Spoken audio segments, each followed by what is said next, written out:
Abra sua Bíblia no Evangelho de Mateus. Nós vamos ver nesse capítulo 22, do versículo 1 em diante, Jesus se refere a uma parábola. E o texto sagrado mesmo vai falar que Jesus, ele traz uma parábola trazendo uma semelhança sobre o tempo das bodas de seu filho. Jesus mesmo trazendo a revelação daquilo que aconteceria como bodas.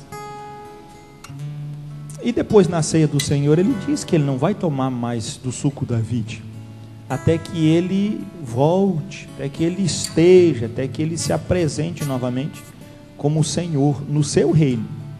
Essa é a promessa que nós temos, que um dia nós vamos celebrar a ceia do Senhor, não juntos aqui na igreja, mas vamos celebrar a ceia do Senhor com Jesus. É Ele que vai ministrar a ceia para nós.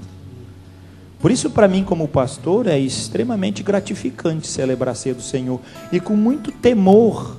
Temos que ter temor em todas as coisas, mas na ceia do Senhor é algo porque nós estamos oficiando algo que Jesus oficia. Olha a importância desse negócio, né? Quando nós chegarmos no céu, é Jesus que vai partilhar a ceia. E o texto diz para nós em Mateus 22, versículo 1: de novo entrou Jesus a falar por parábolas, dizendo-lhes: o reino dos céus é semelhante a um rei que celebrou as bodas de seu filho. Então enviou os seus servos a chamar os convidados para as bodas, mas estes não quiseram vir. Enviou ainda outros servos com esta ordem: dizei aos convidados: eis que já preparei o meu banquete, os meus bois e cevados já estão abatidos, e tudo está pronto, vinde para as bodas. Eles, porém, não se importaram e se foram, um para o seu campo, outro para o seu negócio, e os outros, agarrando os servos, os maltrataram e mataram. O rei ficou irado e, enviando as suas tropas, exterminou aqueles assassinos e lhes incendiou a cidade. Então disse aos seus servos: está pronta a festa, mas os convidados não eram dignos. E depois, para as encruzilhadas dos caminhos, e convidai para as bodas a quantos encontrardes. E saindo aqueles servos pelas estradas, reuniram todos os que se encontravam, maus e bons, e a sala do banquete ficou repleta de convidados. Entrando, porém, o rei para ver os que estavam à mesa, notou ali um homem que não trazia veste nupcial, e perguntou-lhe: amigo, como entraste aqui sem veste nupcial? E ele emudeceu. Então ordenou o rei aos serventes: amarrai-o de pés e mãos e lançai-o para fora, nas trevas.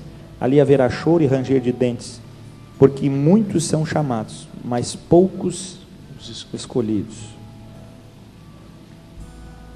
Pastor, o que tem a ver essa parábola com a ceia do Senhor? Olha, amado, pelo que eu sei, nós celebramos a ceia do Senhor anunciando a morte do Senhor até que Ele retorne para nos buscar, porque Ele está vivo. Mas para mim essa parábola, ela tem muito mais do que apenas uma revelação do céu. Ela tem a revelação da nossa vida aqui. E quando nós olhamos esse texto, ele diz que o rei chamou aqueles que eram parte, o termo original fala, aqueles que faziam parte do seu reino, aqueles que faziam parte do seu governo, aquelas pessoas de alta estirpe, aquelas pessoas de sangue nobre.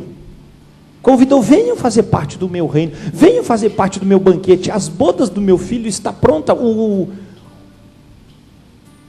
animal cevado já está abatido, o banquete está pronto. Mas a palavra diz que eles olharam e: deixa para depois, isso não tem importância, isso não tem valor nenhum. Como não tem valor, se Jesus disse que todas as vezes que vos reunirdes eram para celebrar em memória dele? Sabe por que não tem valor, irmãos? Porque nós, quando celebramos a ceia, na maioria das vezes, nós não estamos preocupados com o memorial feito a Jesus, nós estamos preocupados com a nossa vida. Eu tenho que me consertar, porque senão Deus vai pesar a mão sobre mim. Eu tenho que pedir perdão dos meus pecados, porque senão eu vou ficar doente, que a Bíblia diz, não vou morrer. Mas essa celebração de ceia é uma celebração tão medíocre, Uma celebração assim como estes homens que são convidados, porque fazem parte do reino, e eles menosprezam. E aqueles que muitas vezes sabem da ceia do Senhor, mas vira para o canto e diz: eu vou dormir mais um pouco, porque a ceia tem que ser no dia que eu vou na igreja. Por isso que eu tiro a ceia de domingo à noite, boto domingo de manhã, porque a ceia tem que ser com pessoas que queiram participar dela. Ceia não é para a igreja correr atrás do pessoal com uma bandeja, não, irmão. Isso não é ceia do Senhor. Ceia tem preparação. O Senhor Jesus não disse para os discípulos: ide para o lugar e preparai a ceia, preparai a Páscoa, porque lá vai ser um grande momento. E quando ele chega na celebração da Páscoa, depois de comemorar a Páscoa, ele mesmo diz para os discípulos: desejei ansiosamente celebrar esta ceia convosco, porque ali ia ser um marco que ia ficar, da qual o próprio apóstolo Paulo nos diz: eu recebi do Senhor, porque na noite em que o Senhor foi traído, tomou o pão e partiu e disse: este é o meu corpo que é dado por vós.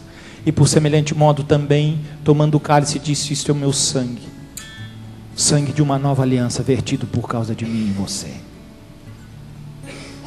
A ceia do Senhor não é um estalar, ela é uma preparação de um banquete.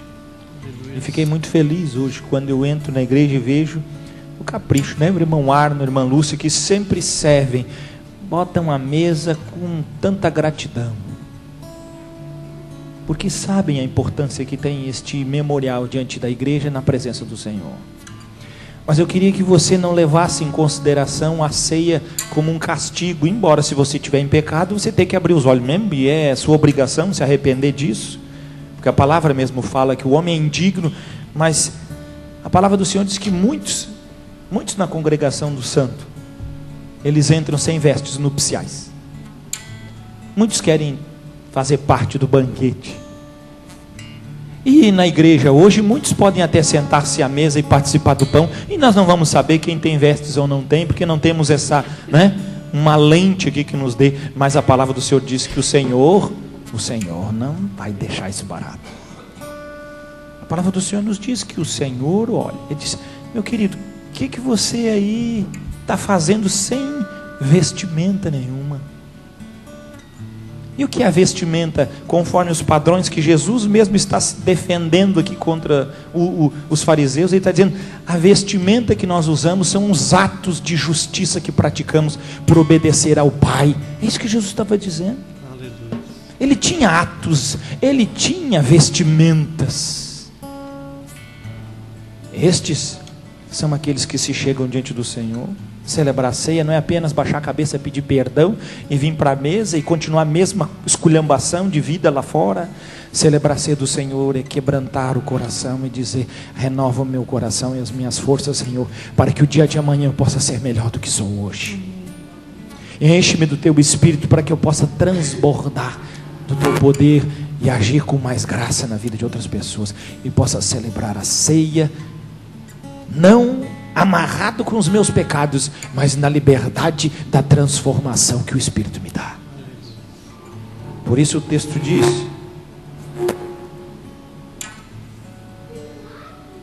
versículo 9: e depois para as encruzilhadas dos caminhos, e convidai para as bodas a quantos encontrardes. E saindo aqueles servos pelas estradas, reuniram todos os que encontraram, maus e bons. Os maus têm vez também no reino. E a sala do banquete ficou repleta de convidados. Entretanto, porém, o rei, para ver os que estavam à mesa, entrando, porém, o rei, para ver os que estavam à mesa, notou ali um homem que não trazia veste nupcial. Até os maus e os bons, para entrarem na presença do Senhor, eles precisam ter uma veste nupcial. Eu gosto muito desse texto quando diz maus e bons. O que coloca nós diante de Deus, amado, não é se você foi uma pessoa má ou se você é uma pessoa boa. O que coloca você diante de Deus é quando você tem consciência do que você está vestido. É o sacrifício de Cristo, é a roupa da justiça. Isso muda o mal e isso aperfeiçoa o bom. Isso transforma o coração iníquo, mas isso justifica o coração, trazendo paz. Nós podemos sim celebrar essa ceia com o coração realmente entendendo o que estamos fazendo nessa manhã. E não sejamos nós encontrados indignos, sem nenhuma veste. Pastor, eu estou muito bem arrumadinho, meu filho. Pode ser que você esteja que nem um pinheirinho hoje, lindo por fora, mas por dentro cheio de rancor, cheio de preconceito, cheio de condições suas, cheio de não me toques, cheio de confusões, um coração gelado, frio, sem ter Deus. Este memorial é para o Senhor Jesus, não é para nós, mas por graça Ele nos convida a participarmos da sua mesa, mesa repleta da sua presença. Ele é o pão do céu que desceu para nos alimentar. Ele é o sangue, Ele é o vinho novo, o sangue que nos purifica de cada pecado.